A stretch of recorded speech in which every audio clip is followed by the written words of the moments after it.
The horses screamed and reared into the gray morning air, their hooves cutting through the mist like blades. Elsie Marrow felt her own heartbeat stop before her feet did. One moment she was chasing a basket of violets that the wind had ripped from her hands, and the next, a wall of black horses and iron wheels was rushing straight toward her chest. She did not have time to scream. She did not have time to think. The world became a blur of noise, of shouting men, of a driver pulling back on leather straps with all his strength, and of her own body frozen in the middle of the cobbled street as if her legs had turned to stone. Then a hand closed around her wrist. It happened so fast that Elsie could not tell, at first, whether she had been pulled to safety or pulled into the path of danger. She only knew that one instant she stood before death, and the next, she was pressed against the side of a tall man in a long gray coat, her cheek almost touching the fine wool of his sleeve, her whole body trembling like a leaf caught in a storm. The carriage rolled to a stop only a few feet away. The horses stamped and snorted, their breath rising in white clouds. The street, which had been full of noise only seconds before, fell into a strange and heavy silence, broken only by the frightened chatter of nearby vendors and the clatter of a dropped basket rolling across the stones. Elsie opened her eyes. She had not even realized she had closed them. The man who held her did not let go right away. He looked down at her with an expression she could not quite understand, not anger, though she braced herself for it, and not simple concern either. There was something sharper in his gaze, something that made her feel as though he were studying her rather than simply checking that she still breathed. "Are you hurt?" His voice was low, controlled, the voice of a man who did not often raise it because he did not need to. Elsie could not answer at first. Her throat felt tight, and her knees had gone weak beneath her worn skirts. She became suddenly aware of how she must look to him, a girl in a patched dress, her basket overturned, violets scattered across the wet stones like drops of spilled ink, her hands raw from the cold morning air. She was nothing, and he was clearly someone. His coat alone was worth more than everything she owned. "I am fine, sir," she managed at last, pulling her wrist gently from his grip. "Truly, I am sorry for the trouble." "Trouble," he repeated quietly, as though the word amused him in some private way. "You very nearly lost your life beneath my carriage, and you apologized to me." Around them, a small crowd had begun to gather, curious onlookers drawn by the commotion, whispering among themselves. Elsie felt her face burn with embarrassment. She was used to being invisible in this city, a girl who sold flowers on street corners and slipped through crowds without notice. She was not used to being looked at, and she certainly was not used to being looked at by a man who carried himself the way this one did. He was young, though not as young as she might have expected for a man with such an air of command. His hair was dark, his jaw sharp, his eyes a shade of gray that reminded her strangely of the sky just before a storm breaks. Everything about him, his posture, his voice, the way the crowd instinctively made space around him, told her that he was a person of great importance, though she did not yet know his name. "Please," she said, bending down quickly to gather her scattered flowers, eager only to escape his attention. "I must go. I have customers waiting." But as she reached for the basket, something caught his eye. She saw it happen, the way his gaze dropped suddenly to her wrist, to the thin, tarnished silver bracelet she wore, the one piece of jewelry she owned in the world. It had been given to her by the matron at the orphanage where she had grown up, who said only that it had been found with her as an infant and that she should never sell it, no matter how hungry she became. The man's expression changed. The polite concern in his eyes sharpened into something else entirely, something that looked almost like disbelief. "Where did you get that?" he asked, and his voice had lost its calm, controlled tone. There was an urgency in it now that startled her. Elsie instinctively pulled her sleeve down over the bracelet, suddenly protective of the one thing in the world that was truly hers. "It was a gift," she said carefully, "from the woman who raised me." "May I see it?" "I would rather not, sir." She took a step back, gathering the last of her violets into the basket with quick, nervous movements. "I do not know you, and I have already caused enough trouble for one morning." He seemed to catch himself then, as though realizing how strange his sudden interest must appear to a stranger who had nearly been killed only moments before. He straightened, smoothing the front of his coat, and when he spoke again, his voice had returned to its earlier calm. "Forgive me, that was not the question of a polite man. My name is Alaric Penhurst." He paused, watching her face for a reaction, but the name meant nothing to her. She had never moved in circles where such a name would carry weight. "You gave me a fright, running in front of my horses like that. I only wished to be sure you were not injured." "I am not injured," Elsie said, though her hands were still shaking. "Thanks to you, I imagine." "Thanks to my driver's quick reflexes more than mine," he said, and for the first time something like a smile touched the corner of his mouth. It did not last long. His eyes kept drifting back to her wrist, to the sleeve now covering the bracelet, as though he could see through the fabric. The driver, a heavy-set man with a weathered face, climbed down from his seat and hurried toward them, his expression full of worry. "My lord, is the girl harmed?" "I could not stop them in time, the wheel nearly." "She is unharmed," Alaric said, cutting him off gently. "No thanks to the state of these streets, crowded as they are on market days." Elsie shifted uncomfortably, feeling the weight of the gathered crowd stares. A woman selling bread from a cart nearby whispered something to her neighbor, and Elsie caught only the word Duke before the whisper faded into the general noise of the street. Her stomach dropped. A Duke. She had nearly been run down by a Duke's carriage, and now that same Duke stood before her, staring at her wrist as if it held some great secret.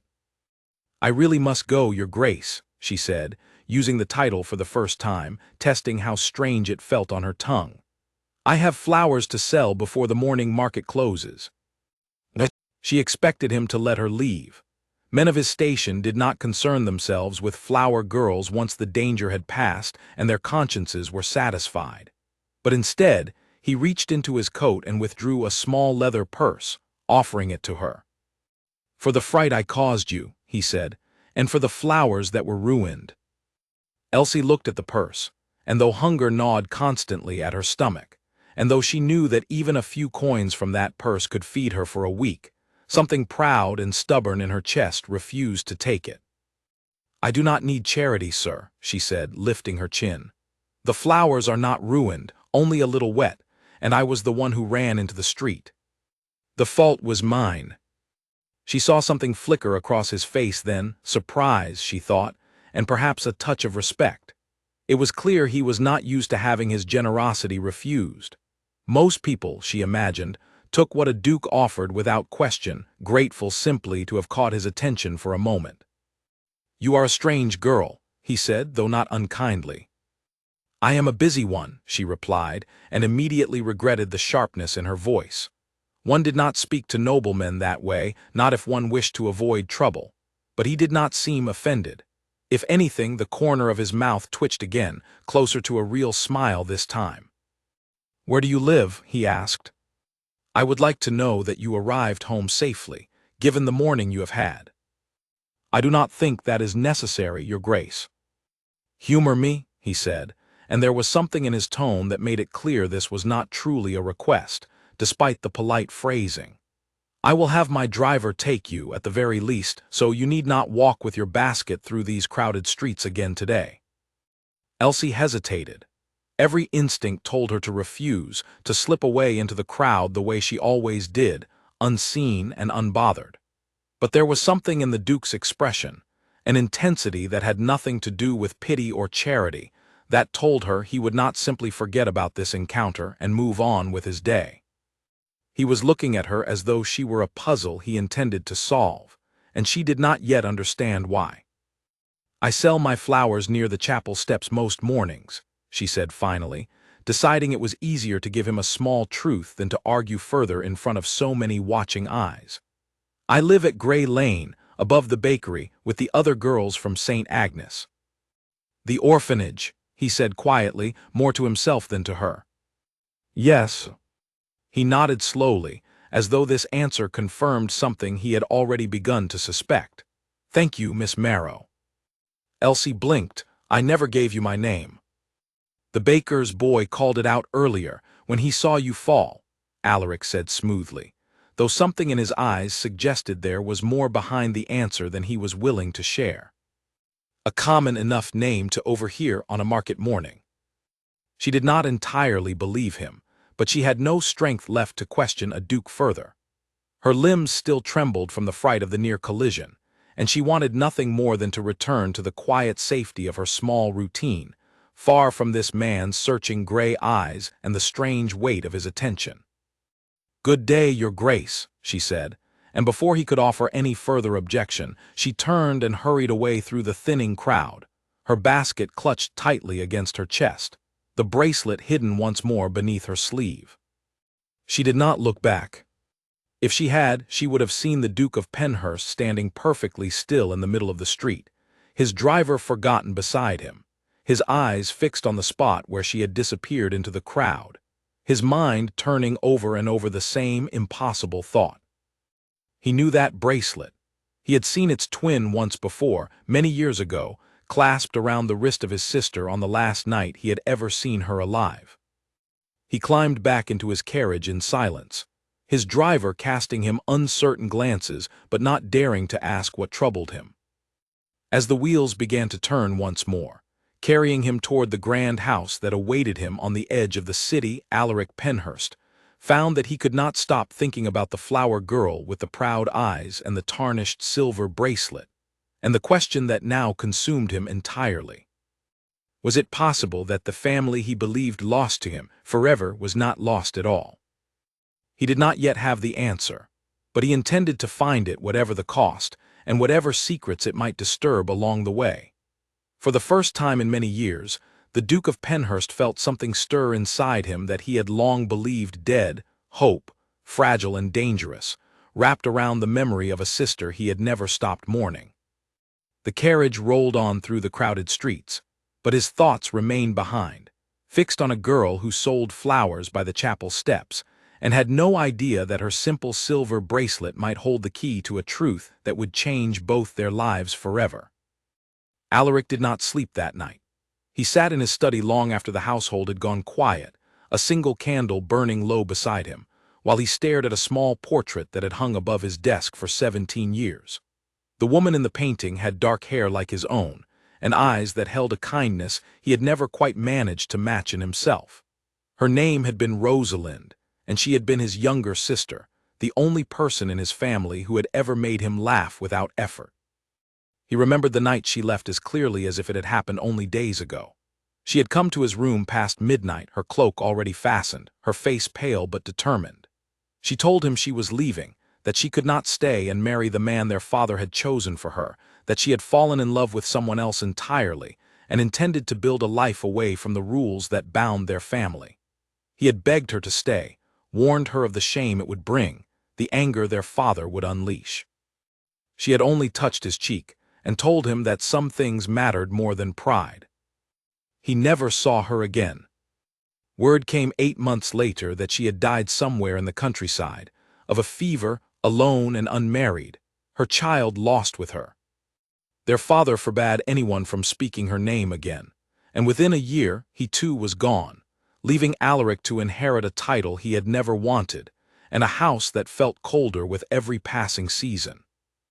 He had grieved her in silence, because grief was not something a duke was permitted to show openly. He had built walls around that pain until it became a small, quiet ache he carried without complaint, tucked away where no one could see it.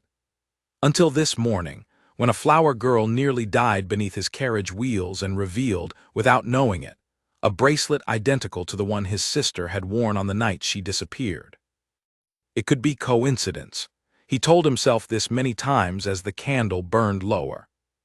Silver bracelets were not so rare that only one family could possess such a design, and yet the pattern etched into the metal, a small circle of flowers surrounding a single star, had been made specifically for his sister, a gift from their late mother, unique in its craftsmanship. He had seen the jeweler's original sketch himself, tucked away in a drawer he had not opened in years. He rose from his chair and crossed to that very drawer now, pulling it open with hands that were not quite steady. The sketch was still there, yellowed with age but perfectly clear, the same circle of flowers, the same single star at its center. His breath caught in his throat. If the bracelet was truly the same, then either Rosalind had given it away before her death, or the story he had been told for 17 years was not entirely true, and the child who was said to have died alongside her had somehow lived. He needed proof before he allowed himself to hope any further. Hope, he knew, could be a cruel thing when it turned out to be misplaced, and he had learned long ago not to trust it easily. But he also knew that he could not simply forget what he had seen, could not return to his ordinary routines as though nothing had changed. The girl's face, proud and startled beneath the gray morning sky, remained fixed in his mind, refusing to let him rest. By morning, he had made his decision. He summoned Peter Langley, a man he had employed on occasion for matters requiring discretion: the recovery of stolen property, the quiet investigation of servants suspected of theft, small mysteries that required a careful hand and a closed mouth. Langley arrived at the house before noon, a thin man with sharp eyes and an unremarkable face that made him easy to overlook in a crowd, a quality that had served him well in his line of work. "I have a task for you," Alaric said, once they were alone in his study with the door firmly closed. "One that requires absolute discretion. No one is to know of this inquiry, not my staff, not my cousin, no one." Langley nodded slowly. "Of course, Your Grace, what is the nature of the task?" Alaric hesitated. Speaking the thought aloud made it feel more real, more dangerous, as though naming it might either confirm or destroy the fragile hope taking root inside him. "I need you to learn everything you can about a girl named Elsie Marrow. She lives above a bakery on Gray Lane and was raised at St. Agnes Orphanage. I need to know where she came from, who brought her there, and most importantly, whether there are any records concerning her birth." "May I ask why, Your Grace?" "You may not," Alaric said, though not unkindly. "Simply bring me what you find and bring it to me alone." Langley did not press further. He had worked for the Duke long enough to know when a matter required silence rather than curiosity, and he accepted the assignment with a simple nod before taking his leave.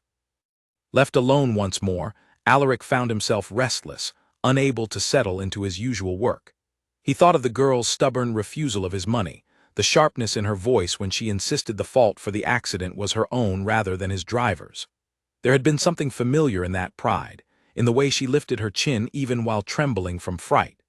It reminded him, painfully, of Rosalind on the night she left, cloaked and determined despite her fear. He told himself it meant nothing. Pride was common enough among the poor, who often had little else to protect, and yet the thought would not leave him. 3 days passed before he saw her again, though not by accident this time. He rode through the market on the pretense of visiting a merchant who supplied fine cloth to his household, though in truth he found himself scanning the crowd for a familiar basket of flowers. He found her near the chapel steps exactly where she had told him she would be, calling out to passers-by with a cheerful voice that betrayed none of the exhaustion visible in the shadows beneath her eyes. She did not notice him at first, occupied as she was with a customer haggling over the price of a small bundle of daisies. When she finally looked up and saw him watching from a short distance away, her expression shifted from surprise to wariness in the span of a single breath. "Your Grace," she said, straightening. "Have I done something wrong?" "Not at all," he said, dismounting and approaching slowly, mindful of how his presence had already drawn curious glances from nearby vendors. "I was passing through the market and thought I would see how you fared after the fright you suffered." "I fared well enough," she said, though her tone carried a note of suspicion. "Dukes do not usually trouble themselves checking on flower girls, Your Grace." "Perhaps this duke is an unusual one," he replied, and though he meant it half in jest, there was truth in the words that surprised even him. She studied him for a long moment, her sharp eyes narrowing slightly, as though trying to determine what game he might be playing. "If you have come to offer me money again, I will refuse it again." "I have not," he said, "though I confess I am curious about you, Miss Marrow. You are not like most people I encounter." "Because I refused your coin." "Because you looked me in the eye while refusing it," he said. "Most do not." A faint blush colored her cheeks, though she quickly masked it with a small, practical shrug. I have little patience for pretending to be smaller than I am, Your Grace, even in front of important men. It has never done me any good." He found himself smiling at that, a real smile this time, unguarded in a way that felt unfamiliar. A wise philosophy. They spoke a while longer, though carefully, both aware of the strange gap between their positions in the world. He learned that she had been raised at St. Agnes since infancy, that the matron there, a stern but fair woman named Martha, had cared for her as though she were truly her own child. He learned that Elsie sold flowers each morning to help pay for her keep at the orphanage, even though she was old enough now to have left, because she could not bear to abandon the younger children who still depended on the matron's small income.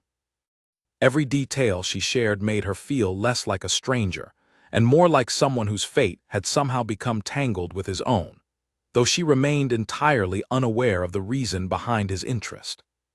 Before he left the market that day, he found himself buying an entire basket of her violets, far more than any household could reasonably use, simply to have an excuse to press coins into her hand that she could not refuse as charity, since it was, after all, an honest transaction.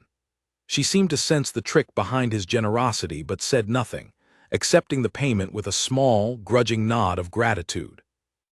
As he rode away from the market, his mind returned once more to Langley's investigation, and to the growing certainty settling in his chest that the girl he had just left behind was no ordinary flower seller at all. That evening, Langley returned with his first findings, and what he revealed sent a chill through Alaric's entire body. According to the orphanage records, Elsie had been brought to St. Agnes as an infant by a traveling merchant who claimed to have found her abandoned near a rural convent many miles from the city. No name had been given for her parents. No explanation had been offered beyond the merchant's brief, unremarkable account. The only thing left with the child, according to the matron's careful notes, was a small silver bracelet, already fastened around her tiny wrist, too delicate to have been made for anyone but an infant of noble birth. "A convent," Alaric repeated slowly, his voice barely above a whisper. "Do you know which one?" "Not yet, Your Grace," Langley admitted, "but I intend to find out. Convents keep careful records of the women who pass through their doors, particularly those who arrive under difficult circumstances." Alaric closed his eyes briefly, steadying himself against the flood of memory and hope threatening to overwhelm his usual composure. Rosalind had fled the city 17 years ago with no destination revealed to anyone in the family. It would have been entirely possible for her to seek shelter at a convent, particularly if she had been carrying a child at the time of her departure and needed a safe place to give birth in secret. "Find that convent," he said, his voice steady despite the storm building inside him. "Find it and find out everything they remember about the woman who once sought shelter there. I do not care what it costs or how long it takes. This matter must be resolved." Langley bowed and took his leave once more, promising to return the moment he uncovered anything further. Alone again in his study, Alaric allowed himself, for the first time in 17 years, to imagine a future in which his sister's daughter had survived, in which the family he believed entirely lost might yet be found again, fragile and flowering, in the unlikely form of a proud young woman selling violets by the chapel steps. He knew he could not act rashly. He knew that revealing his suspicions too soon, before he had solid proof, could bring danger rather than joy, particularly given the delicate matter of inheritance and the cousin who currently stood next in line for his title. But as he extinguished the candle and finally allowed himself to rest, he could not shake the quiet, persistent hope blooming in his chest, as stubborn and unwilling to be silenced as the girl herself had been that morning in the crowded market street. The convent stood on a hill outside the city, half hidden by rows of old oak trees that had clearly stood there far longer than the stone building itself. Alaric rode out alone, refusing even his driver's company, unwilling to let word of his journey spread through his household before he understood exactly what he might find. The wind was sharp that day, cutting through his coat as he dismounted at the convent gates, and was led inside by a young sister who seemed both nervous and curious at the arrival of such an important visitor. He was brought to a small room where an elderly nun sat waiting, her hands folded neatly in her lap, her eyes clouded slightly with age but still sharp with attention. Her name, the young sister explained before leaving them alone, was Sister Agatha, and she had served at the convent for over 40 years, longer than anyone else currently living within its walls. "You have questions, Your Grace," Sister Agatha said once they were alone, her voice steady despite her age. "I can see it in your face. Men rarely visit convents unless something troubles them deeply. I am searching for information about a woman who may have stayed here many years ago," Alaric said, choosing his words carefully. "She would have arrived alone, likely frightened, likely carrying a child or soon to give birth. This would have been approximately 17 years past." Sister Agatha's expression shifted, something flickering behind her clouded eyes that told him immediately she remembered something, though she did not yet speak of it. "Many women come to us in such circumstances, Your Grace. It is, sadly, not an unusual story." "This woman would have gone by a false name," Alaric continued, leaning forward slightly. "She had dark hair much like my own and came from a family of some standing, though she would have hidden that fact entirely." The old nun was silent for a long moment, studying him with an intensity that made him feel, briefly, like a young boy again, caught in some forbidden act. "Why do you seek her, Your Grace? What is she to you?" "My sister," he said quietly, the words feeling strange after so many years of silence. "I believe she may have come here before her death. I am trying to understand what became of her child." Something in the old woman's face softened at that, as though his honesty had earned him a measure of trust he had not expected to receive so easily. She rose slowly from her chair and moved to a small wooden cabinet in the corner of the room, retrieving a thick, leather-bound ledger that looked as though it had not been opened in many years. "We keep records of every woman who passes through these doors," she said, returning to her seat and opening the ledger with careful, practiced hands. "Though we protect their true identities when they ask it of us, as many do. I remember a woman, many years ago, who called herself Anne.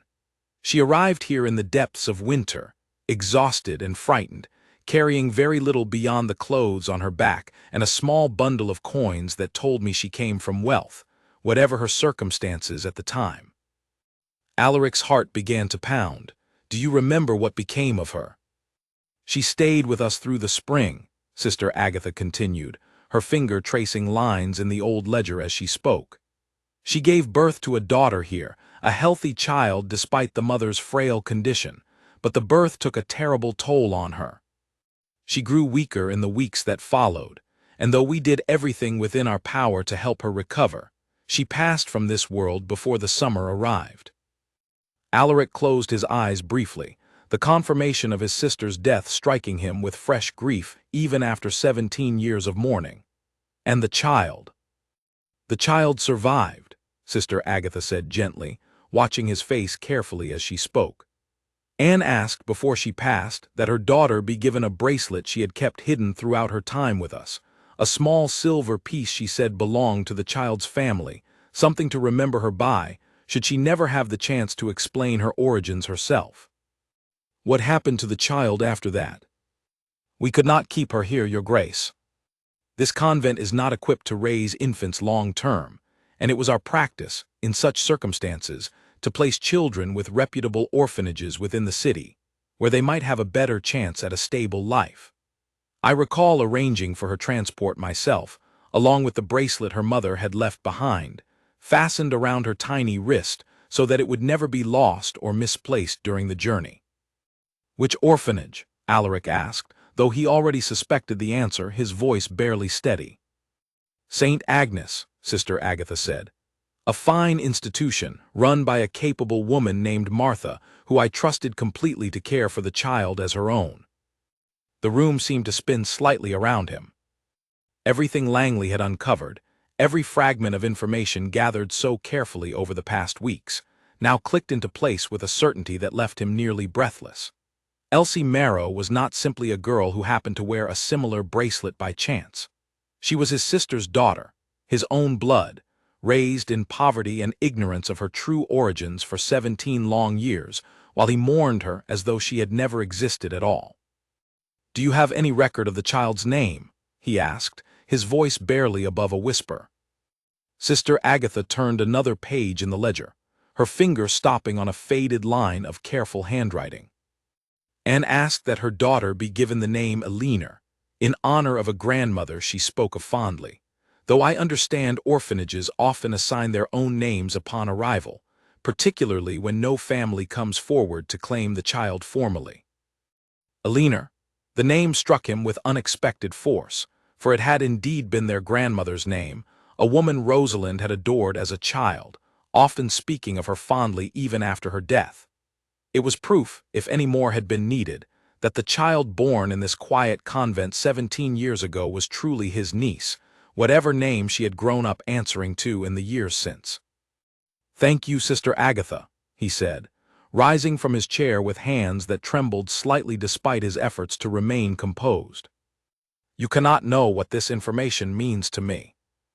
"I believe I can imagine it well enough, Your Grace," she said, a small, knowing smile touching her weathered face. "Grief has a particular look to it, and so does hope. You carry both today in equal measure."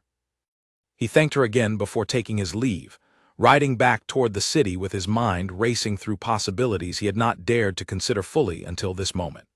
He now possessed nearly everything he needed to prove Elsie's true identity beyond question: the bracelet itself, the convent records confirming her birth and her mother's death, and the name Eleanor, which matched a family tradition known only to a small circle of people closely connected to his own household.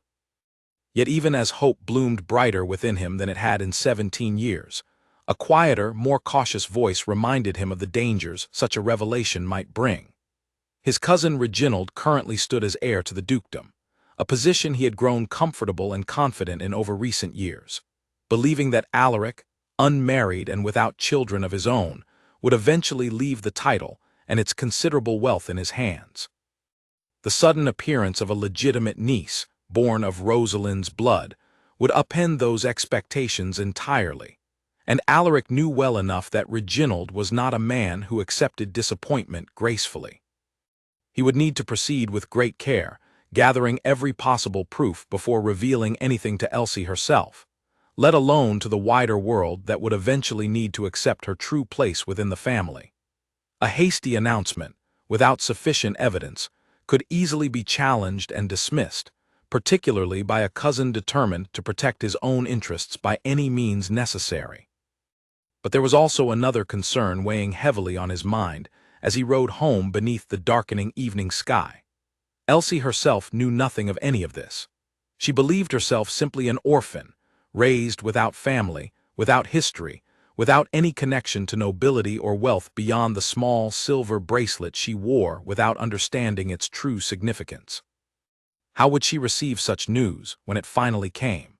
Would she welcome the sudden transformation of her entire identity, or would the revelation feel more like an intrusion, stripping away the only life she had ever known in favor of one built entirely on grief and secrets she had played no part in creating?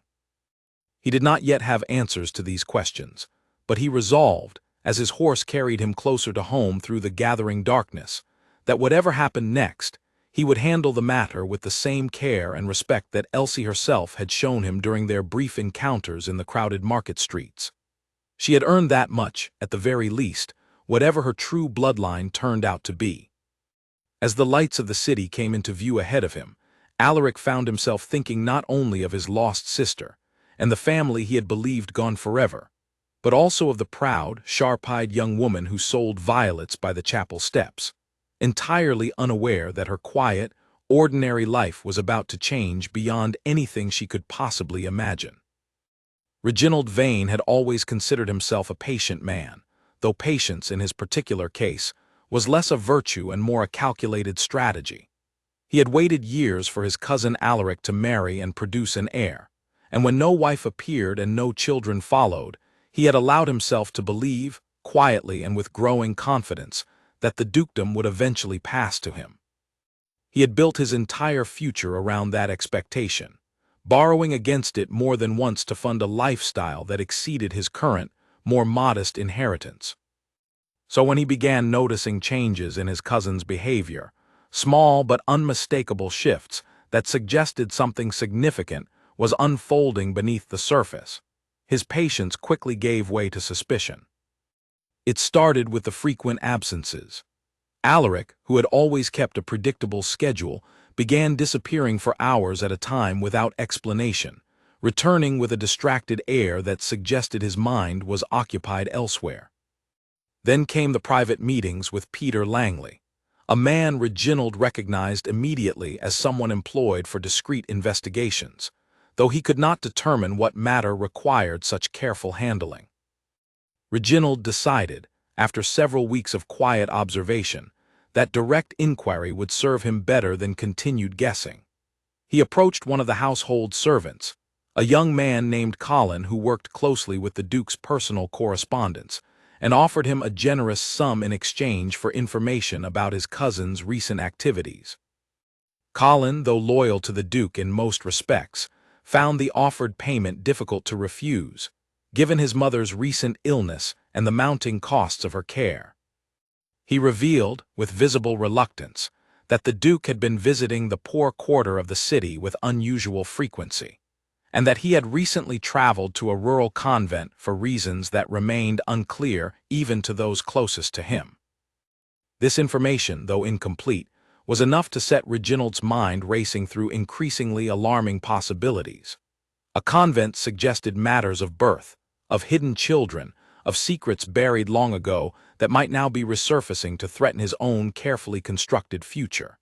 He began to suspect, with growing dread, that his cousin might have discovered some previously unknown heir, someone whose claim to the dukedom could supersede his own entirely.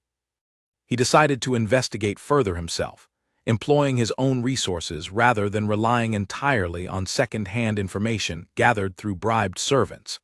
He visited the poor quarter personally, making careful inquiries at various shops and market stalls, presenting himself as a distant relative searching for a lost family member, a story vague enough to avoid suspicion while still yielding useful information. It did not take him long to hear whispers about a flower girl who had caught the Duke's particular attention, a girl who worked near the chapel steps and lived at an orphanage called St. Agnes. The pieces began falling into place with alarming speed, and Reginald felt a cold, familiar anger settling into his chest, the same anger he had felt as a boy whenever his older cousin received attention or advantages that Reginald believed should have belonged to him instead. He traveled to St. Agnes under a similarly false pretense, claiming to represent a charitable organization interested in supporting local orphanages. The matron, Martha, though initially wary of his sudden interest, eventually allowed him a brief tour of the modest facility, during which he managed to observe several of the children, including, though he did not realize it immediately, Elsie herself, occupied with chores in a small back room.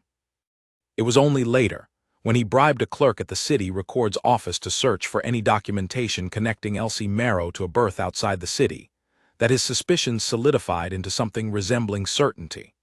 The clerk found nothing conclusive, since the original convent records remained sealed within the convent itself, but the very absence of typical orphanage intake documentation, combined with everything else he had learned, told Reginald everything he needed to know.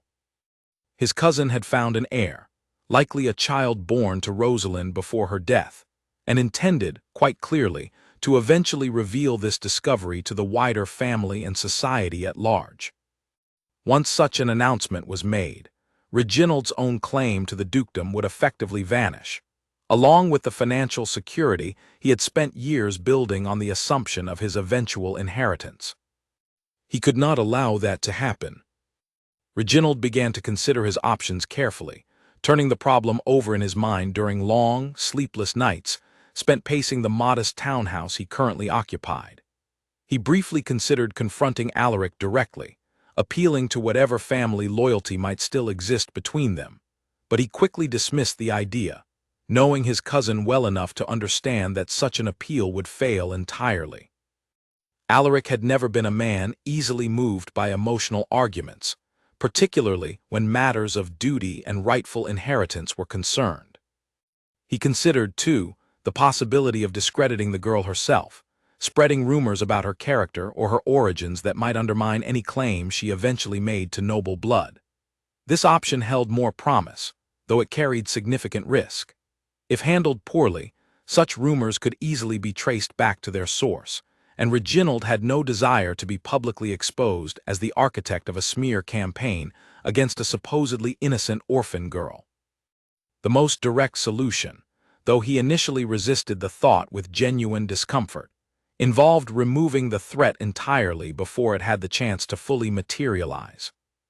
He told himself in the quiet hours of the night that this did not necessarily mean violence, that there were other ways to ensure a person simply disappeared from a situation without any permanent harm coming to them. Perhaps she could be convinced, through sufficient payment, to leave the city entirely and never return, taking her claim to noble birth with her into obscurity. He began making careful, quiet arrangements toward this end, identifying a man within the city's less reputable circles who specialized in handling delicate matters requiring discretion and a willingness to operate outside conventional boundaries. He met with this man, a rough-featured individual named Garrick, in a dimly lit tavern far from his usual social circles, and outlined in careful and deliberately vague terms the nature of the task he required. "A girl needs convincing to leave the city," Reginald explained, keeping his voice low despite the general noise of the tavern around them. "Permanently. She must understand that remaining here would bring her nothing but trouble, and that a fresh start elsewhere with sufficient funds to establish herself comfortably would serve her interests far better." Garrick studied him with a calculating expression, clearly recognizing that the request contained more complexity than the simple words suggested. "And if she does not wish to be convinced, then you must find other ways to encourage her decision," Reginald said carefully, avoiding any language that might later be used against him should this arrangement somehow come to light. "I trust your judgment in such matters. I only require results, and I am prepared to pay generously for them." They settled on a price, and Garrick promised to begin his work within the week, gathering information about the girl's routine and identifying the best approach for accomplishing the task Reginald had assigned him. As Reginald left the tavern that evening, walking quickly through the darkening streets toward his own more respectable neighborhood, he told himself repeatedly that he was simply protecting what rightfully belonged to him, that the girl's sudden appearance threatened years of careful planning and legitimate expectation, and that any discomfort he felt about the arrangement was simply the natural hesitation of a fundamentally decent man forced into difficult circumstances by his cousin's inconvenient discovery. Meanwhile, entirely unaware of the danger now gathering around her, Elsie continued her ordinary routine, selling flowers each morning and returning each evening to the modest comfort of St. Agnes, where she helped Martha care for the younger children with the same quiet dedication she had shown for years. She noticed, with growing curiosity, that the Duke of Penhurst had begun visiting the market with increasing regularity, always finding some excuse to speak with her briefly before continuing on his way, always purchasing more flowers than any reasonable household could possibly require. She found herself, somewhat to her own surprise, looking forward to these brief encounters, though she remained careful not to read too much into them. Men of his station did not form genuine attachments to flower girls, whatever momentary curiosity or amusement they might feel.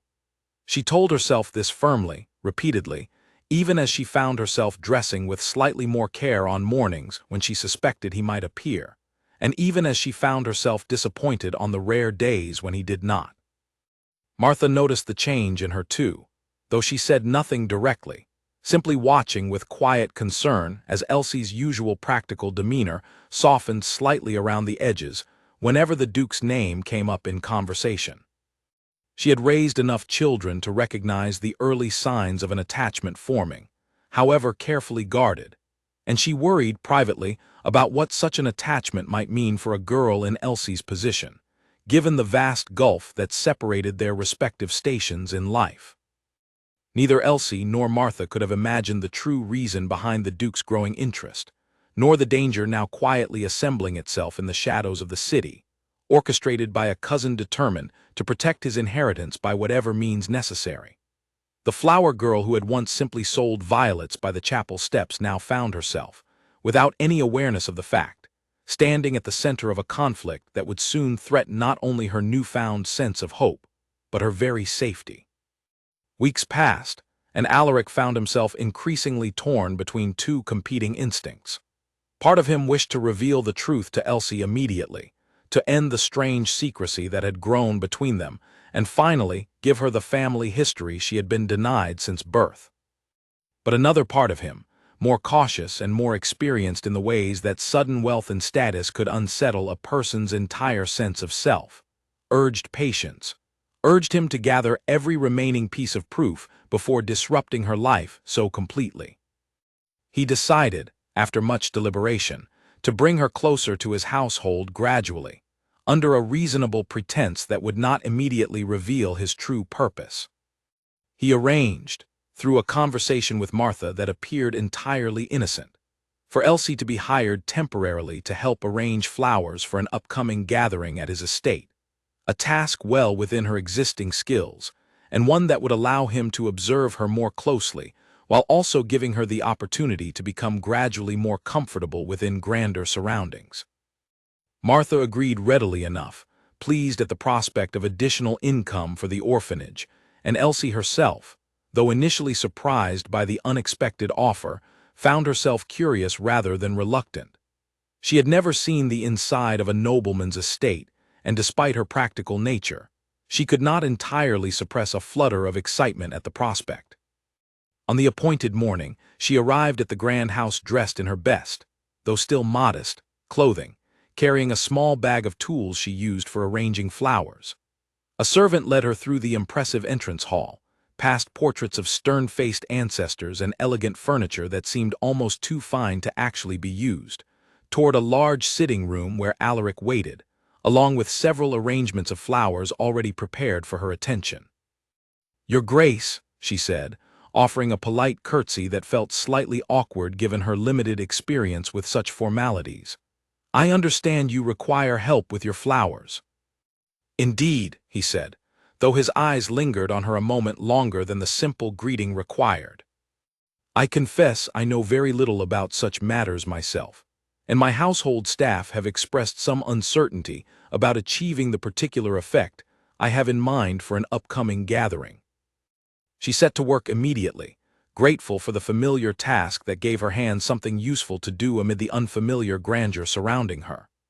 Alaric found himself lingering nearby, ostensibly to offer guidance but truly simply to watch her work, noting the careful, practiced movements of her hands, the quiet concentration on her face, the occasional soft humming that escaped her lips when she believed no one was paying close attention. As she worked, she noticed a large portrait hanging above the fireplace, depicting a woman with dark hair and gentle eyes, dressed in fashions that suggested the painting was several decades old. Something about the woman's face struck her as oddly familiar, though she could not immediately determine why. "Who is she?" Elsie asked, nodding toward the portrait as she arranged a cluster of white roses into a tall vase. Alaric's expression shifted, something careful and guarded entering his eyes. "My sister," he said quietly. "Rosalind. She passed away many years ago." "I am sorry," Elsie said softly, genuine sympathy coloring her voice despite the brief nature of their acquaintance. "It must be difficult, keeping her portrait where you see it every day." "It is difficult," he admitted, surprising himself with the honesty of the response. "But I find I would rather remember her, difficult as it sometimes is, than forget her entirely." Elsie nodded, understanding that sentiment better than most, given her own experience growing up without any memory of the parents who had brought her into the world. "I never knew my mother," she said, almost without meaning to share something so personal. "I sometimes wonder what she looked like, whether I resemble her at all." Alaric's breath caught slightly at her words, though he managed to keep his expression carefully neutral. "Do you have anything that belonged to her? Any memento, however small?" Elsie hesitated, then pushed back her sleeve slightly, revealing the silver bracelet she always wore. "Only this," she said. "The matron at St. Agnes told me it was found with me as an infant, though she knows little else about my origins." Alaric stepped closer, careful to keep his voice steady despite the pounding of his heart. "May I look at it more closely this time?" She hesitated only a moment before extending her wrist toward him, allowing him to examine the bracelet without the interruption of a crowded street or the fear of an oncoming carriage. He turned it gently between his fingers, confirming what he had already suspected from that first fateful encounter. The circle of flowers surrounding a single star, exactly matching the sketch he had found in his own study, exactly matching the piece his sister had worn on the night she disappeared forever. "It is a beautiful piece," he said carefully, releasing her wrist though his mind raced with everything this confirmation meant. "Quite unusual in its design." "The matron always said it must have belonged to someone of importance," Elsie said, a small, self-deprecating smile touching her lips. "Though I suppose that hardly matters now, given where I ended up." "It matters more than you might imagine," Alaric said quietly, though he did not yet explain further, unwilling to reveal the full truth before he felt entirely certain of his ground. Over the following weeks, similar visits continued, each one bringing Elsie further into the orbit of the Duke's household under various reasonable pretenses. She helped arrange flowers for several gatherings, assisted briefly with organizing the household's small library when an unexpected need arose, and gradually became a familiar, welcome presence within the grand house that had once felt entirely foreign to her. She and Alaric spoke often during these visits, conversations that ranged from simple observations about daily life to deeper reflections on loss, family, and the strange unpredictability of fate. Elsie found herself increasingly drawn to him, not simply because of his title or his obvious wealth, but because of the genuine kindness and thoughtfulness he showed her, qualities she had not expected from a man of such elevated station. Alaric, for his part, found his affection for her growing steadily alongside his certainty regarding her true identity. He began to realize, with some discomfort, that his feelings for her were becoming considerably more complicated than the simple protective concern of an uncle for a long-lost niece. He found himself looking forward to her visits with an eagerness that went well beyond family duty, admiring not only her resilience and quiet strength, but also her sharp wit and the genuine warmth she showed toward everyone she encountered, regardless of their station. This growing complication troubled him deeply, given what he now knew about their true relationship, and he resolved to reveal the truth to her as soon as he possessed sufficient proof, both to end the deception weighing increasingly on his conscience and to clarify, once and for all, the true nature of the connection between them. Langley continued his investigation throughout this period, gathering additional evidence to support the convent's testimony. He located a former servant who had worked briefly in the Penhurst household 17 years earlier, and who remembered Rosalind's sudden departure in vivid detail, including a description of the small silver bracelet she had worn constantly during the final months before she left. He also discovered, tucked away in an old family chest that had not been opened in years, a small locket containing a portrait of Rosalind as a young woman, along with a lock of hair that could potentially be compared against Elsie's own, should more definitive proof ever be required. Armed with this growing collection of evidence, Alaric began to feel increasingly confident that he could soon reveal the truth to Elsie without fear of the claim being easily dismissed or challenged. He began drafting in his mind the careful words he would use to explain everything, imagining her reaction, hoping desperately that she would receive the news with the same quiet strength she had shown throughout every other challenge in her difficult life. He did not yet know about the danger quietly gathering around her, orchestrated by his cousin's growing desperation.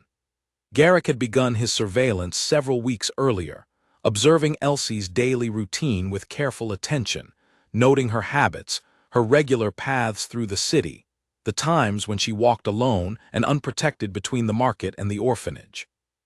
He reported his findings back to Reginald in brief, business-like meetings, gradually building a plan that would allow him to approach her without drawing unwanted attention.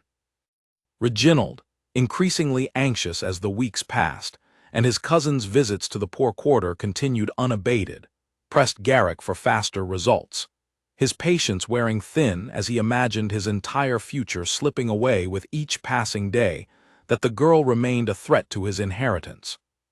"She walks alone most evenings," Garrick reported during one such meeting, held once again in the shadowed corner of a disreputable tavern. "Between the market and the orphanage, along a quiet stretch of road with few witnesses.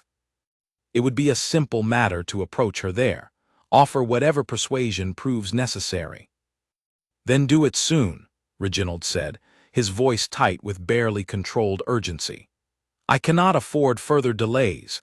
Every day that passes brings my cousin closer to some public announcement that would ruin everything I have worked toward." Garrick nodded, already calculating the details of his approach, while Reginald left the tavern that evening with a heavy, uneasy feeling settling in his stomach, though he told himself repeatedly that his actions remained justified, that he was simply protecting what rightfully belonged to him against an unexpected and unwelcome complication that threatened to steal it away. Neither man knew, as they finalized their dangerous plans, that Alaric had already gathered nearly enough proof to reveal the truth publicly, nor that his growing affection for Elsie had already transformed his careful, cautious approach into something considerably more urgent. The pieces of this quiet, dangerous puzzle were beginning to align, and soon, whether through the Duke's careful revelation or Reginald's desperate scheme, the truth about Elsie Marrow's origins would finally emerge into the light, regardless of the consequences that revelation might bring for everyone involved. Colin had never intended for his small betrayal to grow into something so serious. He had accepted Reginald's money out of desperation, needing every coin he could gather to pay for his mother's medicine, and he had told himself at the time that sharing a few harmless details about his employer's schedule could not possibly cause any real harm. He had not understood, when he first agreed to that arrangement, how far Reginald's ambitions might eventually stretch. But as the weeks passed, Colin began noticing troubling signs that made him increasingly uneasy about the true nature of what he had become involved in. He overheard fragments of conversation between Reginald and an unfamiliar, rough-looking man during a chance encounter near the townhouse. Fragments that spoke of someone needing, convincing, to leave the city, of payment for services that sounded considerably more serious than the simple information-gathering Colin had originally agreed to provide. He began to suspect, with growing dread, that the person being discussed was the same flower girl whose visits to the Duke's household had become increasingly frequent in recent weeks, the same girl whose name he had originally revealed to Reginald in exchange for coin. Colin wrestled with his conscience for several sleepless nights, torn between fear of what might happen if his earlier betrayal came to light and genuine concern for a young woman he had unwittingly placed in danger. Eventually, his conscience won out over his fear, and he resolved to warn someone, though he remained uncertain exactly how to do so without revealing his own role in creating the danger in the first place. He chose, finally, to approach the Duke directly, reasoning that honesty, however difficult, offered the best chance of preventing real harm from occurring. He requested a private audience one evening, his hands trembling slightly as he waited outside Alaric's study, rehearsing the words he would need to say. "Your Grace," he began, once he was finally admitted, "I must confess something to you, something I fear may put someone in serious danger if I remain silent any longer." Alaric listened with growing alarm as Colin haltingly explained everything: his initial acceptance of Reginald's payment, the information he had shared about the Duke's activities, and finally, the fragments of conversation he had overheard suggesting that Elsie herself might now be facing some form of threat orchestrated by Reginald and an unfamiliar man he could not identify. "When did you last hear anything about this plan?" Alaric demanded, rising quickly from his chair, his earlier calm entirely replaced by urgent concern. "Only yesterday, your grace." "I believe they intended to act soon, perhaps within the next few days, though I do not know the exact details of what they planned." Alaric's mind raced through the implications of this revelation. If Reginald had somehow discovered the truth about Elsie's identity, or even simply suspected it strongly enough to feel threatened, he might indeed resort to desperate measures to protect his own interests. And if Elsie regularly walked alone between the market and the orphanage, as Alaric knew she did most evenings, she would be entirely vulnerable to whatever scheme Reginald and his associate had constructed. "You should have come to me sooner," Alaric said, though his tone carried more urgency than anger, recognizing that dwelling on Colin's earlier mistake would waste precious time better spent addressing the immediate danger. "But I am grateful you have come to me now. Return to your usual duties and say nothing of this conversation to anyone. I will handle the matter myself." Colin left the study with visible relief, grateful that his confession had not resulted in immediate dismissal, though he understood that his position within the household remained precarious at best. Alaric wasted no time. He immediately summoned two of his most trusted men, instructing them to discreetly follow Elsie's usual evening route between the market and St. Agnes, remaining close enough to intervene should any trouble arise, but distant enough to avoid alarming her unnecessarily or revealing the true reason behind their sudden presence. That very evening, as dusk settled over the city and shadows lengthened across the quiet streets, Elsie made her way home from the market as she did most days, her basket empty and her thoughts occupied with pleasant memories of her recent visit to the Duke's estate, where she had helped arrange flowers for yet another gathering while enjoying his increasingly warm company. She did not notice, at first, the man who began following at a careful distance, keeping just far enough behind to avoid drawing her immediate attention while gradually closing the gap between them as the street grew emptier and the light grew dimmer. Garrick had chosen this particular evening carefully, having observed enough of Elsie's routine to know that this stretch of road, connecting the busier market district to the quieter residential area surrounding the orphanage, remained largely empty during this specific hour, most residents already settled indoors for their evening meals. He quickened his pace slightly as she turned down a narrower side street that offered a shortcut toward St. Agnes, closing the distance between them until he was near enough to speak without shouting. "Miss Marrow," he called out, his voice carrying a false friendliness that did nothing to ease the immediate alarm rising in Elsie's chest as she turned to face him. She did not recognize him, and something in his expression, despite his attempted pleasantness, struck her immediately as wrong, dangerous in a way she could not quite articulate but felt instinctively in the sudden tightening of her stomach. "Can I help you, sir?" she asked, taking an involuntary step backward, her earlier pleasant thoughts entirely replaced by sharp, wary attention. "I have a proposition for you," Garrick said, closing the remaining distance between them with unsettling confidence. "One that could benefit you considerably, if you are willing to listen." "I am not interested in propositions from strangers," Elsie said firmly, turning to continue on her way, though her heart pounded with increasing fear as she realized he had positioned himself in a way that partially blocked her path forward. "You misunderstand me," he said, his voice hardening slightly as his patience began to fray. "This is not a matter of choice, Miss Marrow. You will listen, and you will consider carefully what I have to say for your own good." Elsie's mind raced through her limited options, calculating the distance back toward the busier market street against the darkening path ahead that led more directly toward the orphanage. She decided, in that instant, that retreating toward the crowds offered her best chance of safety, and she turned quickly, intending to run. But Garrick moved faster than she expected, closing the gap between them and reaching for her arm with a grip that immediately confirmed her worst fears about his true intentions. "Let go of me," she said sharply, twisting against his grasp with all the strength she possessed, refusing to allow fear to paralyze her the way it had briefly done during that first encounter with the Duke's carriage months earlier. "This would go easier for you if you simply listened," Garrick said, his voice losing its earlier pretense of friendliness entirely. "There is a generous sum of money waiting for you, enough to build a comfortable life far from this city. If you agree to leave immediately and never return, never speak again of any connection to certain noble families." Elsie's confusion momentarily overcame her fear, though she continued struggling against his grip. "I do not understand what you mean. I have no connections to any noble families." "That is not what certain people believe," Garrick said, glancing nervously around the darkening street, clearly eager to conclude this conversation before it drew unwanted attention.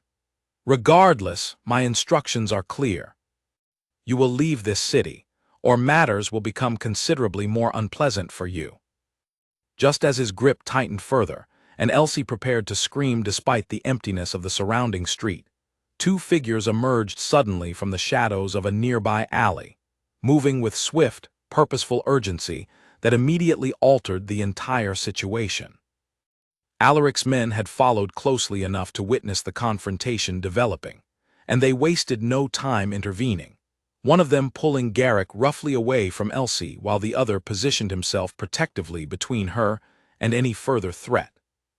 Garrick, recognizing immediately that the odds had shifted dramatically against him, released his grip and attempted to flee, though he was quickly caught and restrained by the larger of Alaric's two men, who held him firmly despite his struggling protests. "Are you harmed, miss?"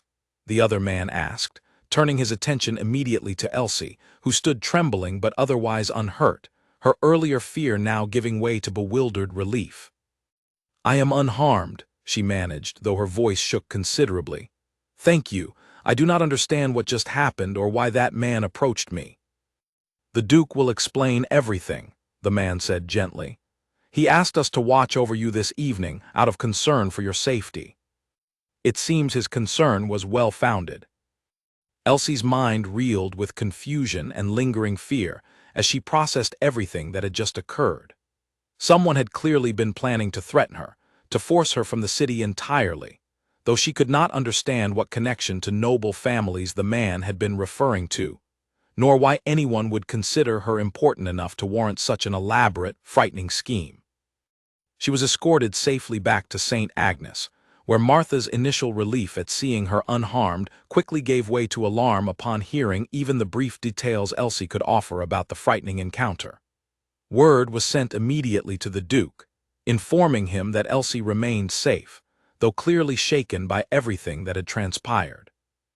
Alaric arrived at the orphanage within the hour, his expression carrying a mixture of relief and barely contained fury as he confirmed for himself that Elsie remained unharmed.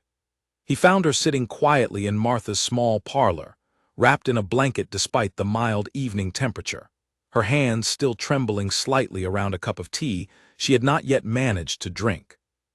"Your Grace," she said, rising quickly despite Martha's gentle protest that she should remain seated and calm. "Your men saved me tonight. I do not know how to properly thank you, or why you felt it necessary to have me watched in the first place." Alaric crossed the room quickly, taking a seat beside her rather than maintaining the formal distance their respective stations typically required. "I believe," he said carefully, his voice heavy with an emotion he could no longer easily contain, "that the time has come for me to explain everything, Miss Marrow. Everything that I have suspected and everything that I have recently confirmed about who you truly are." Elsie stared at him, confusion and lingering fear giving way to a new kind of apprehension entirely, as she recognized, from the gravity of his expression, that whatever he intended to share would change everything she believed she understood about her own life and identity. Alaric asked Martha for a private moment with Elsie, and the older woman, sensing the gravity of the conversation about to unfold, retreated to the kitchen with a reassuring nod, leaving the two of them alone in the small, quiet parlor. "I need you to listen carefully," Alaric began, choosing his words with the same careful precision he had used when planning this conversation for weeks, though the actual moment now felt considerably more difficult than he had anticipated. "What I am about to tell you will seem impossible at first. I ask only that you allow me to explain everything fully before you form any judgment about what it means." Elsie nodded slowly, her hands still wrapped tightly around her now-cold cup of tea, her eyes fixed on his face with a wary attention that told him she already sensed something significant approaching. "On the day we first met," he continued, "when your bracelet caught my attention, it was not simple curiosity that drove my reaction. I recognized the design immediately, because it was identical to a bracelet worn by my younger sister, Rosalind, the woman in the portrait you admired during your visits to my home." "The woman who passed away," Elsie said quietly, remembering their earlier conversation.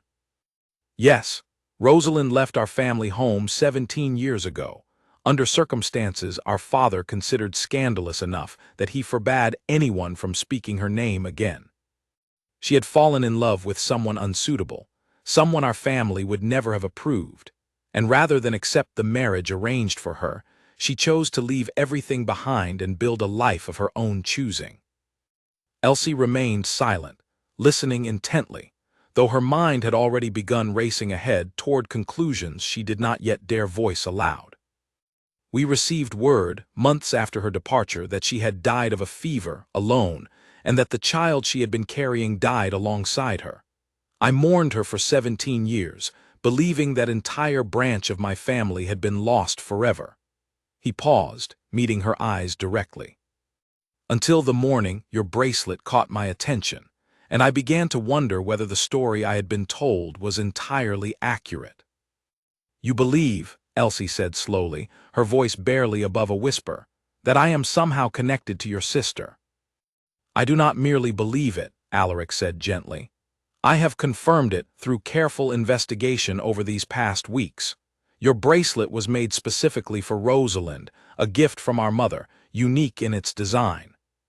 I have visited the convent where she gave birth before her death, and spoken with a nun who cared for her during her final months, who confirmed that your bracelet was placed on your wrist by your mother herself, before you were sent to St. Agnes as an infant." Elsie's cup slipped slightly in her trembling hands, and Alaric quickly reached to steady it before it could spill across her lap. "You are saying," she managed finally, "that Rosalind was my mother, that you are your uncle," he finished quietly. "Your true family, Elsie, if you are willing to accept it."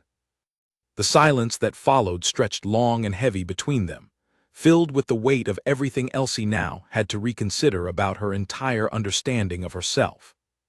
She had spent 17 years believing herself entirely without family, without history, without any connection to anyone beyond the kind but unrelated matron who had raised her out of simple charity. Now, in the span of a few sentences, an entire family history had been revealed, along with a mother she would never have the chance to know, and an uncle who had, apparently, been watching over her with growing affection for months without revealing his true purpose. "Why did you not tell me sooner?" she asked finally, a hint of hurt coloring her voice despite her attempt to remain composed. "I needed to be certain," Alaric said honestly. "I did not wish to raise false hope for either of us before I possessed sufficient proof. And I confess, I was uncertain how you would receive such news, given how completely it would upend the life you had built for yourself." Elsie considered this explanation carefully, understanding, even through her lingering hurt, the reasonable caution behind his approach. "And the man who attacked me tonight, was he connected to this discovery somehow?" Alaric's expression darkened considerably. "I believe he was hired by my cousin Reginald, who currently stands to inherit my title should I remain without children of my own. Your sudden appearance, as my sister's daughter, would eliminate his claim entirely, and I fear he has grown desperate enough to consider dangerous measures to protect his own interests." "Then this is not yet finished," Elsie said, understanding immediately the continued danger her new identity might bring, even as she tried to process the enormous shift in her own sense of self. "No," Alaric admitted. "It is not finished, but I promise you, Elsie, I will not allow any harm to come to you, whatever measures Reginald attempts. You are my family, and I have already lost you once, believing you gone from this world for 17 years. I do not intend to lose you again." Something in his voice, beyond the simple protective concern of an uncle, caught Elsie's attention, and she studied his face carefully, noticing an intensity in his expression that seemed to carry more complicated feelings than family duty alone could explain. She recognized, with a sudden, uncomfortable clarity, that her own growing affection for him over these past weeks now existed within an entirely different context than she had previously understood, one that complicated matters considerably given their newly revealed family connection. Alaric seemed to recognize the same realization crossing her face, and something like regret flickered briefly across his own expression.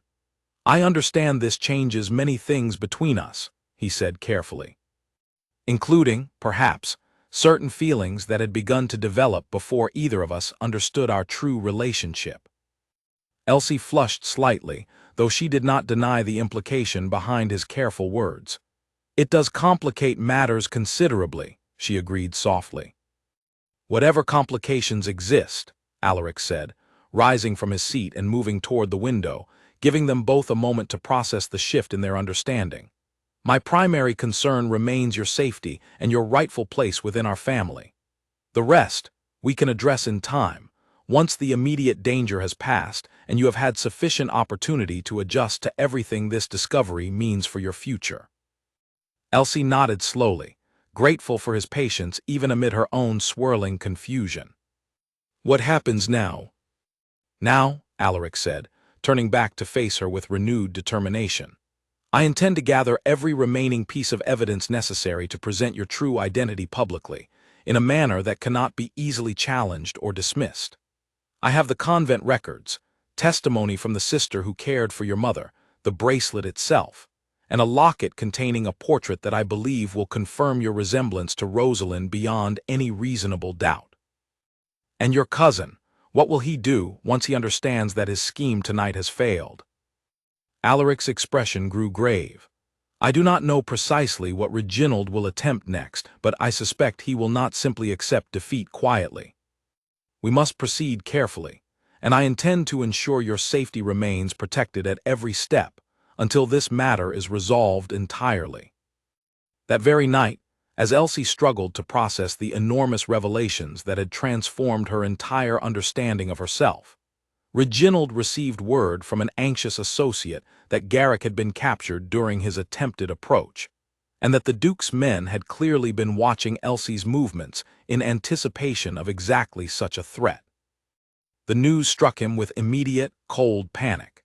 If Garrick had been captured, there remained every possibility that he might reveal Reginald's involvement in the scheme, particularly if questioned firmly enough or offered sufficient incentive to protect his own interests over his employer's. Reginald recognized immediately that his careful, cautious approach had failed entirely, and that more drastic measures would soon become necessary to salvage his rapidly deteriorating position. He spent that night pacing his study in growing desperation, considering and discarding various options, each more reckless than the last, until finally settling on a plan that carried enormous risk, but also, he believed, his best remaining chance of preventing Elsie's claim from ever gaining public acceptance. An important gathering had been planned for the following week, a formal ball hosted by Alaric to celebrate the anniversary of his father's founding of a significant charitable trust, an event that would draw much of the city's noble society under one roof. Reginald resolved that this gathering presented the perfect opportunity to discredit Elsie publicly, before Alaric had the chance to present his own carefully gathered evidence in her favor. If he could convince enough influential guests, before Alaric's presentation, that Elsie represented nothing more than an opportunistic fraud, a common flower girl attempting to exploit an aging duke's grief and loneliness for her own financial gain, he might yet salvage his own claim to the family title, regardless of whatever evidence Alaric had gathered in the meantime. He began drafting, that very night, a plan designed to unfold publicly and dramatically at the upcoming ball, one that would require considerable nerve and careful timing, but that offered, he believed, his last remaining chance to prevent the family fortune and title from slipping entirely beyond his reach. Neither Alaric nor Elsie yet understood the full scope of what Reginald now intended, though both sensed, with growing unease, that the danger surrounding them remained far from resolved. As preparations for the upcoming gathering began throughout the household, an uneasy tension settled over everyone involved, each person aware in their own way that the coming days would likely determine, once and for all, whether Elsie Marrow would finally claim her rightful place within the Penhurst family, or whether Reginald's desperate scheming would somehow succeed in denying her that inheritance entirely. The night of the ball arrived with a clear sky and a chill in the air that seemed to sharpen everyone's nerves rather than dampen them. The grand house had been transformed for the occasion, its halls filled with candlelight and music, its rooms crowded with the finest members of the city's noble society, all gathered to celebrate the charitable legacy of the late Duke's father. Elsie stood in a small side chamber, dressed in a gown Alaric had insisted on providing for the occasion, her reflection in the tall mirror barely recognizable to herself after a lifetime of patched, practical clothing. Martha stood beside her, tears gathering in her eyes as she adjusted a final fold in the fabric. "You look every bit the lady you were always meant to be," Martha said softly, her voice thick with emotion. "I always suspected there was something special about you, Elsie, from the very first day you arrived at St. Agnes." "I am frightened," Elsie admitted quietly, her earlier confidence wavering slightly under the weight of the evening ahead. "What if they do not believe the evidence? What if Reginald finds some way to convince everyone that I am merely pretending, hoping to steal something that does not belong to me?" "Then you will stand tall regardless," Martha said firmly, taking her hands and squeezing them with reassuring strength. "You have never needed anyone's approval to know your own worth, and that has not changed simply because you now wear a fine gown instead of a patched dress." Alaric arrived shortly after, dressed in formal attire that emphasized his commanding presence, though his expression carried visible tension despite his efforts to appear calm for Elsie's benefit. "Are you ready?" he asked gently. "As ready as I will ever be," Elsie replied, taking a steadying breath before allowing him to escort her toward the main hall where the gathering awaited. The moment they entered the grand ballroom together, a ripple of curious whispers spread through the assembled crowd, many guests recognizing immediately that something significant was about to unfold, given the unusual presence of an unknown young woman on the Duke's arm at such a prominent public occasion. Reginald, positioned near the edge of the room with several carefully chosen allies, watched their entrance with barely concealed tension, recognizing that his planned intervention would need to unfold soon, before Alaric had the opportunity to present whatever evidence he had gathered in Elsie's favor. Alaric wasted little time, moving toward the center of the room and requesting the attention of his assembled guests with the practiced authority of a man accustomed to commanding respect. "Friends," he began, once the music had quieted and the crowd's attention had turned fully toward him, "I have gathered you tonight not only to celebrate my father's charitable legacy, but also to share news of considerable importance to my family." He proceeded to explain, with careful, measured words, the story of his sister Rosalind's departure many years earlier, her death at the convent, and the discovery of her surviving daughter, raised in ignorance of her true origins at a modest city orphanage. He presented, one by one, the pieces of evidence he had gathered, the matching bracelet, the convent's testimony, the locket containing Rosalind's portrait, which he now held beside Elsie's face, allowing the assembled guests to see for themselves the unmistakable resemblance between mother and daughter. A murmur of astonishment spread through the crowd, many guests visibly moved by the remarkable story unfolding before them, others exchanging skeptical glances, uncertain whether to accept such an extraordinary claim without further verification.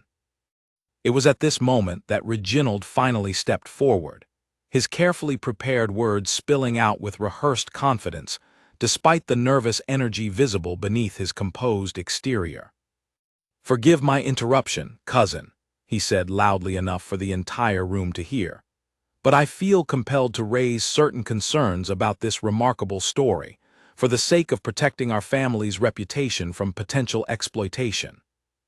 The room fell into tense silence as Reginald continued, suggesting that the evidence presented could easily have been fabricated or coincidental, that grief and loneliness could cloud even the most rational man's judgment, and that the family's considerable fortune and title deserved more rigorous verification before being handed to a stranger with no prior connection to their noble lineage.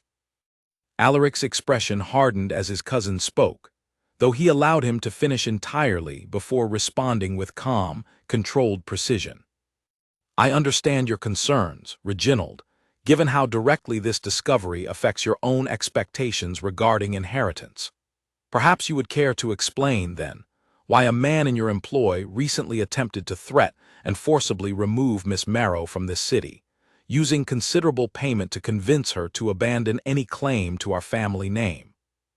A gasp rippled through the crowd at this accusation, and Reginald's carefully composed expression faltered visibly, color draining from his face as he realized the extent of what Alaric now knew.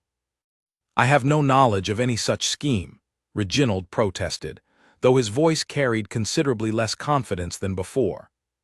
"The man responsible for the attempted threat has already confessed his employer's identity to my household guard," Alaric said coldly, gesturing toward the entrance, where two of his men now escorted Garrick into the room, his hands bound and his expression sullen with resignation. Garrick, given the choice between continued loyalty to a scheme that had already failed disastrously or cooperation that might lessen his own punishment, confirmed immediately and clearly that Reginald had hired him specifically to threaten Elsie and force her departure from the city. The assembled crowd's reaction shifted immediately and decisively against Reginald, whispered condemnation, spreading rapidly through the room, as guests processed the revelation that he had resorted to threats and intimidation against an innocent young woman simply to protect his own financial interests. Reginald, recognizing that his scheme had collapsed entirely and irreversibly, attempted a final, desperate protest, but his words fell on an audience already thoroughly convinced of his guilt, their earlier skepticism regarding Elsie's claim now replaced entirely by sympathy for everything she had endured throughout this dangerous ordeal. "This gathering was meant to celebrate charity and family," Alaric said finally, addressing the room once more with quiet but unmistakable authority, "and I find it fitting that tonight we also correct a grave injustice that has denied my niece her rightful place within our family for 17 years. He turned to face Elsie directly, his expression softening considerably as their eyes met. "I present to you all Lady Eleanor Penhurst, daughter of my beloved sister Rosalind, and rightful heir to everything our family represents." The room erupted into applause, many guests moved genuinely by the remarkable story they had just witnessed unfold, others simply relieved to see Reginald's scheming exposed so thoroughly and decisively.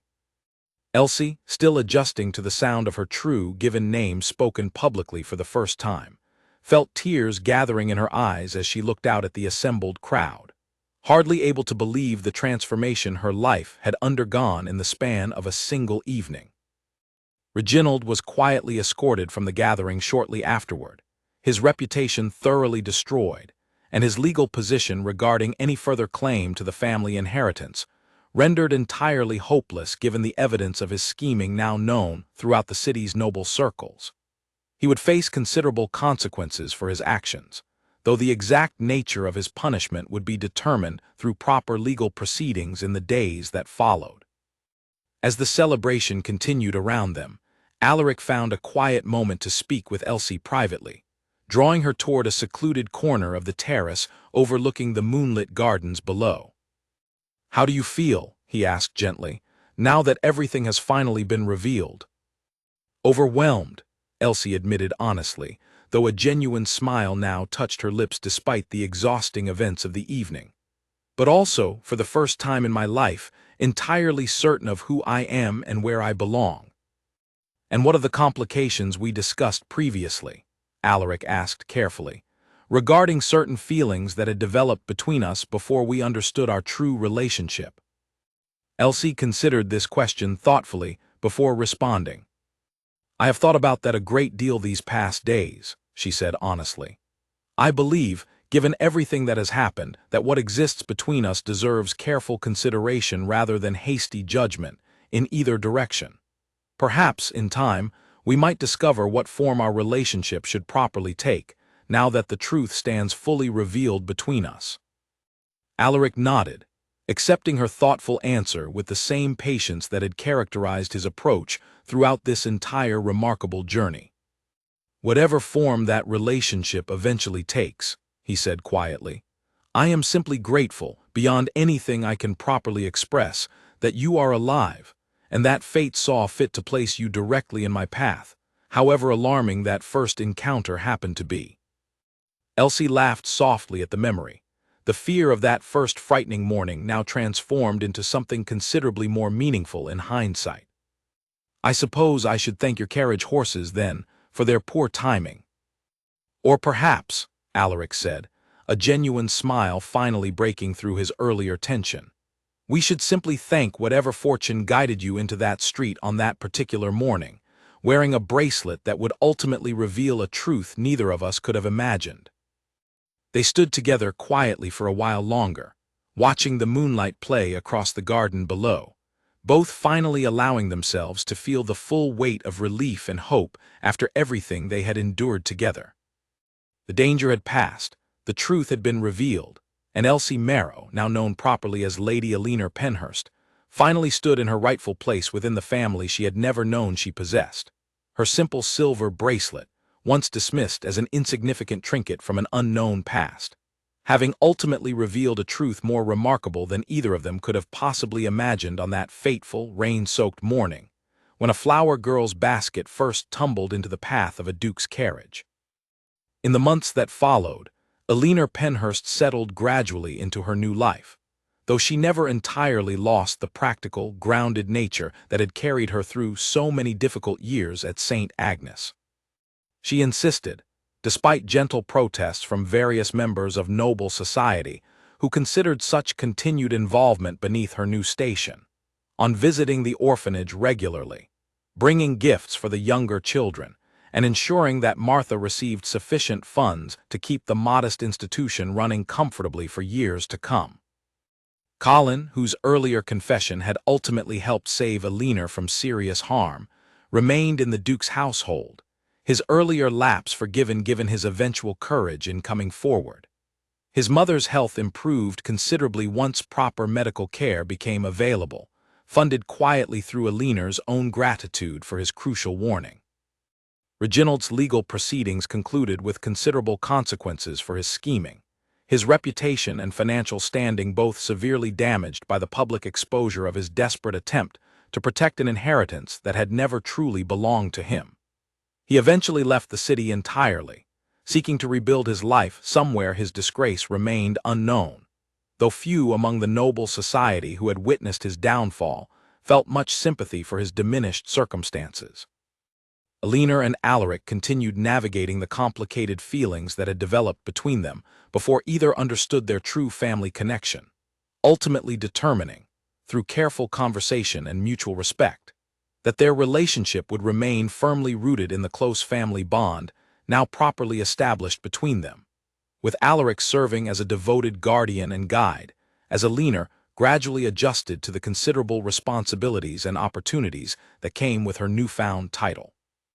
He introduced her properly to noble society over the following months, watching with quiet pride as she navigated each new challenge with the same sharp intelligence and genuine warmth that had first caught his attention on that rainy market morning. She proved a natural at managing the charitable work their family had long supported, bringing practical understanding of poverty and hardship that many of her noble peers, however well-intentioned, simply lacked from their own comfortable upbringings. Word of her remarkable story spread throughout the wider city, transforming from initial scandal into something more closely resembling admiration, as people came to appreciate the grace and dignity with which she had handled such an extraordinary transformation in her circumstances. Young women from modest backgrounds throughout the city found particular inspiration in her story, proof that circumstances of birth need not entirely determine the course of an entire life. however unlikely such transformations might ordinarily seem. Martha, watching from St. Agnes as the girl she had raised continued flourishing within her new life, often reflected on the strange, wonderful turns that fate could take. How a simple silver bracelet, placed on an infant's wrist by a dying mother's careful hand, had ultimately traveled through 17 years of obscurity before finally revealing the truth it had always quietly carried. Alina herself, whenever she found a quiet moment to reflect on everything that had transpired since that frightening morning in the crowded market street, often thought back to the stubborn pride that had made her initially refuse the Duke's offered coin, the same pride that Martha had always encouraged in her, insisting that dignity mattered more than convenience, however difficult that lesson sometimes proved during the hungriest, most difficult years of her childhood. That same pride, she came to understand, had likely been inherited directly from the mother she never had the chance to know, a woman who had similarly refused to accept a life dictated entirely by others' expectations, choosing instead to follow her own heart regardless of the difficulties and dangers such a choice inevitably brought. In this way, Alina felt, she carried forward a piece of Rosalind's spirit into a new generation, honoring her mother's memory not through grand gestures or public tributes, but through the quiet, steady determination to live authentically and generously, regardless of the station life happened to grant her. The bracelet itself, still worn faithfully on her wrist through every subsequent gathering and every quiet family evening, remained the most treasured object she possessed, no longer a mysterious trinket of unknown origin, but a tangible connection to the mother whose love had ensured, even from beyond death itself, that her daughter would eventually find her way home, however long and difficult that journey ultimately proved to be. And so the flower girl who had once sold violets by the chapel steps, entirely unaware of the noble blood flowing quietly through her veins, found herself transformed into Lady Alina Penhurst, secure at last in her rightful place within a family that had mourned her loss for 17 long years, her simple silver bracelet finally having told, after all this time, the remarkable truth it had always quietly carried within its small, unassuming circle of flowers and stars.